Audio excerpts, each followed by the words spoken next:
അപ്പോൾ നമ്മളിവിടെ പച്ചക്കായ ഇതുപോലെ നൈസായിട്ട് അരിഞ്ഞെടുത്ത് അരിയുന്നതൊക്കെ കണ്ടതാണ്.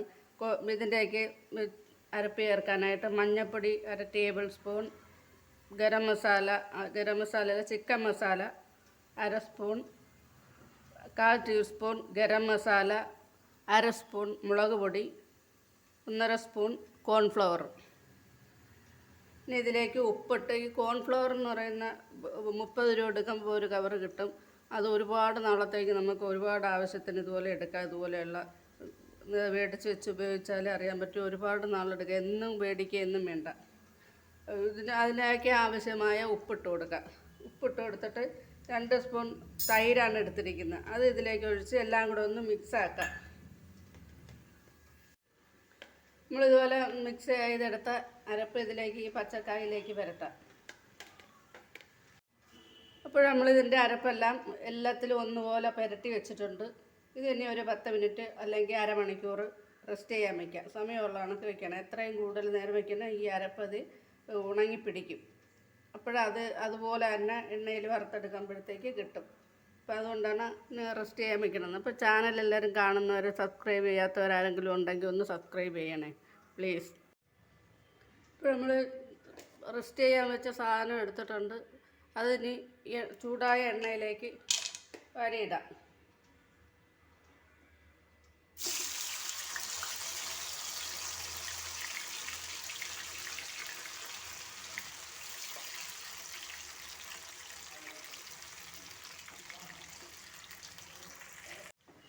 അപ്പോൾ നമ്മൾ പച്ചക്ക അവിടെ മൂത്തിട്ടുണ്ട്. അത് നമ്മൾ പാത്രത്തിലേക്ക് കോരണം. നല്ല കലികലായിരിക്കുകയാണ്. ആ എണ്ണ കണ്ടാലറിയാം ഈ അരപ്പൊന്നും എണ്ണയിലൊന്നും പിടിക്കില്ല. ഇച്ചിരി കൂടെ ഞാൻ 10 മിനിറ്റ് റെസ്റ്റ് ചെയ്യാൻ വെച്ചോളൂ. ഈ അരപ്പൊക്കെ മസാലയൊക്കെ ഇതിനകത്ത് ഉണങ്ങി പിടിക്കണം.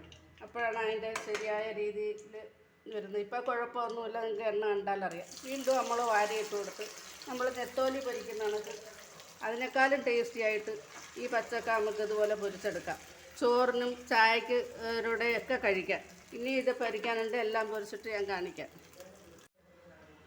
അപ്പോൾ നമ്മളിവിടെ പച്ചക്ക ഫ്രൈ ഇവിടെ റെഡി ആയിരിക്കുകയാണ്. ഇത് അവസാനത്തതാണ്. ഇതും കൂടെ ഞാൻ തീയൊക്കെ ഓഫാക്കിയിട്ടുണ്ട്.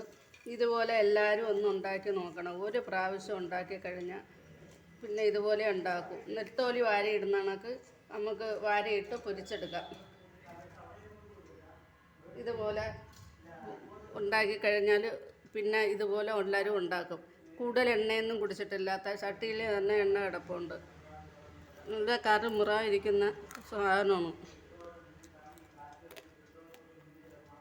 ഉണ്ടോ? കൂടുതൽ റെസ്റ്റ് ചെയ്യാൻ വെക്കണമെന്ന് പറയുന്ന കാര്യം ഇതുപോലെ അരപ്പ് ഇതുപോലെ തന്നെ പിടിച്ചിരിക്കുന്നതിനാണ് പറയുന്നത്. നല്ല പൊടിച്ച് എടുക്കത്തക്ക രീതിയിലാണ് ഇരിക്കുന്നത്. ചൂടോടെ കഴിക്കാനും വൈകിട്ടത്തെ ചായയോടെ കഴിക്കാനും എല്ലാം അടിപൊളി സാധനമാണ്. എല്ലാവരും ഒരു പ്രാവശ്യം പച്ചക്ക കൊണ്ട് ഇതുപോലെ ഒന്ന് തയ്യാറാക്കി നോക്കണം.